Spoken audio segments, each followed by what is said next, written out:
혹시 이런 생각 해보신 적 있으세요?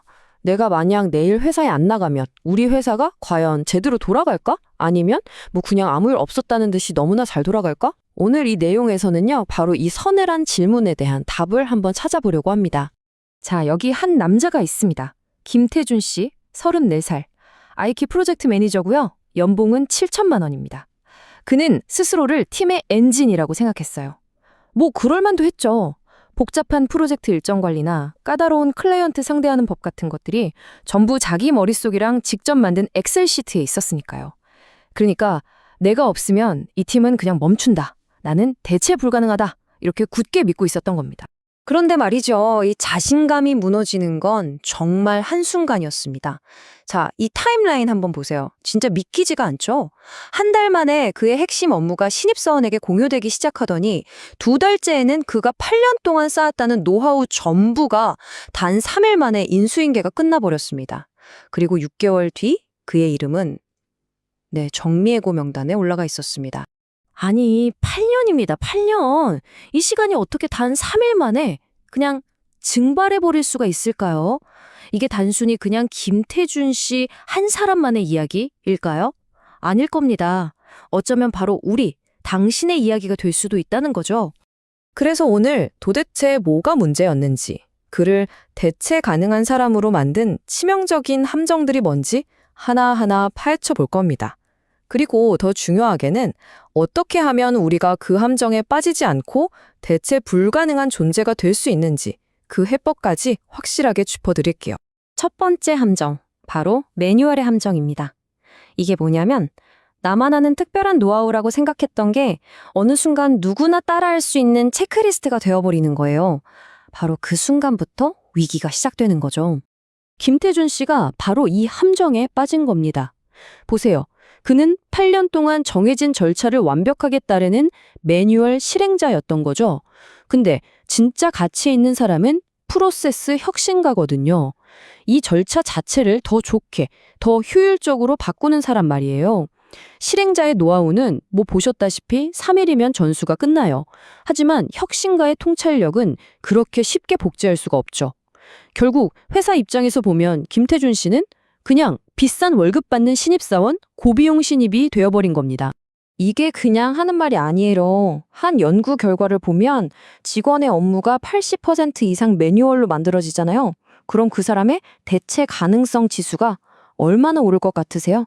무려 3.8배나 치솟는다고 합니다. 3.8배요. 정말 냉정한 숫자죠. 자, 이제 우리 스스로에게 한번 물어볼 시간입니다.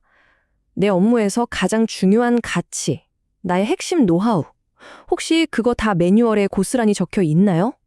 만약 그렇다면 여러분도 첫 번째 함정에 이미 발을 들여놨을지도 모릅니다. 좋습니다. 그럼 두 번째 함정은 뭘까요? 바로 노후화의 함정입니다.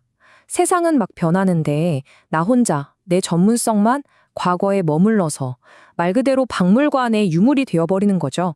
박민수 씨의 이야기를 한번 들어보죠.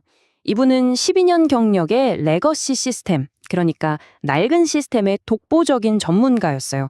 그 시스템에 관한 거라면 모르는 게 없었죠. 이게 자기의 가장 큰 무기라고 생각했고요. 그래서 회사가 새로운 클라우드 시스템 교육을 받으라고 했을 때 내가 왜? 하면서 버텼던 겁니다. 그 결과가 어땠을까요?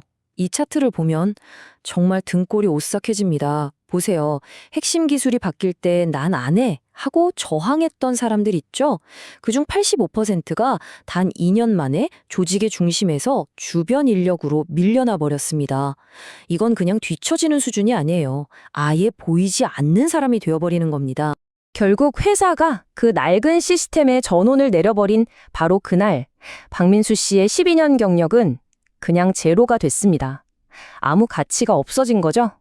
공룡시대 기술 전문가를 찾는 회사는 어디에도 없었으니까요. 자, 이제 세 번째 함정입니다. 이건 어쩌면 가장 알아차리기 힘든 함정일지도 몰라요. 바로 마인드셋의 함정인데요. 이게 뭐냐면 내가 나의 가장 큰 강점이라고 굳게 믿었던 바로 그것이 사실은 나를 가장 위험하게 만드는 약점이 되어버리는 그런 아이러니한 상황을 말합니다. 정수진 씨 같은 경우가 대표적이죠. 이분은 일부러 정보를 독점했어요. 모든 건 내 머릿속에 있어. 궁금해? 그럼 나한테 와서 물어봐. 이런 식이었죠. 이게 자신을 지켜주는 가장 확실한 방법이라고 자기만의 생존 전략이라고 믿었던 겁니다. 이동욱 씨도 마찬가지예요. 15년 동안 해온 옛날 방식이 최고지 왜 자꾸 새로운 거에 한눈을 팔아 하면서 변화를 거부했죠. 자, 이 두 사람, 정수진 씨와 이동욱 씨, 둘 다 자기가 특별하다고 생각했지만 조직 전체로 보면 어떨까요?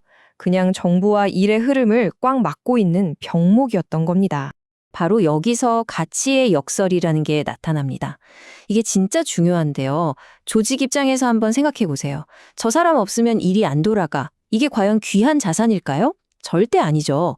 그건 제거해야 할 리스크일 뿐입니다. 지식을 독점하고 변화를 거부하는 사람은 결국 조직 전체를 위험에 빠뜨리는 존재로 낙인 찍히게 되는 거예요. 자, 지금까지 정말 위험한 세 가지 함정들을 살펴봤습니다. 듣다 보니 좀 암울하게 느껴지셨을 수도 있어요. 이거 내 얘긴데? 하고 뜨끔하신 분도 계실 거고요. 하지만 괜찮습니다. 희망은 있으니까요. 지금부터는 이 함정에서 빠져나와서 다시 대체 불가능한 존재로 거듭날 수 있는 아주 구체적인 실행 계획, 플레이북을 알려드리겠습니다. 혹시 내가 이미 함정에 빠진 것 같다 싶으시면 이 4단계 회복 계획을 꼭 기억하세요. 첫 3개월 동안은 내 가치를 다시 정의하는 데 집중하시고요. 그 다음 3개월은 새로운 걸 배우는 데 쏟아부어야 합니다.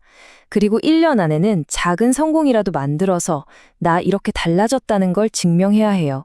만약 지금 있는 곳에서는 도저히 답이 안 나온다 싶으면 과감하게 다른 곳으로 옮기는 것도 현명한 전략이 될 수 있습니다. 이건 평상시에 여러분의 커리어, 건강 상태를 진단할 수 있는 아주 실용적인 체크리스트입니다. 한번 보세요. 매달, 분기별, 매년, 주기적으로 스스로에게 물어보는 거예요. 나 이번 달에 새로운 거 하나라도 배웠나? 내 전문성? 3년 뒤에도 먹힐까? 이런 질문들. 이걸 계속 스스로에게 던지고 답을 찾아야 합니다. 에이, 이런 거 한다고 뭐가 달라지겠어 라고 생각하실 수도 있는데 이 도넛 차트를 보면 생각이 확 바뀌실 겁니다. 이 체크리스트를 꾸준히 실천한 사람들의 10년 후 커리어 생존율 무려 89%입니다. 반면에 그렇지 않은 사람들은 34%에 불과했어요. 이건 그냥 차이가 아니죠. 완전히 다른 미래를 살게 된다는 뜻입니다. 자, 그럼 오늘 이야기의 핵심만 딱 모아서 대체 불가능 툴킷으로 정리해 드릴게요.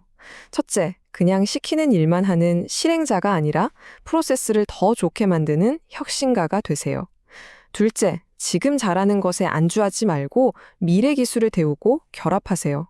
셋째, 지식을 혼자만 알려고 하지 말고 그걸 나눠주면서 영향력을 키우는 겁니다. 넷째, 변화를 싫어하는 사람이 아니라 변화를 주도하는 사람이 되시고요. 마지막으로 단순 반복 업무가 아니라 오직 나만이 풀 수 있는 복잡한 문제에 도전하세요. 회사는 생각보다 훨씬 냉정합니다. 내가 과거에 얼마나 헌신했는지는 사실 별로 중요하지 않아요. 중요한 건 바로 지금, 이 순간, 당신이 대체 불가능한 가치를 만들고 있느냐, 이거 하나입니다. 당신의 지난 경력은 이제 그냥 지나간 역사일 뿐이에요. 자, 그렇다면 진짜 질문은 이것입니다. 앞으로 2년, 당신의 계획은 무엇입니까?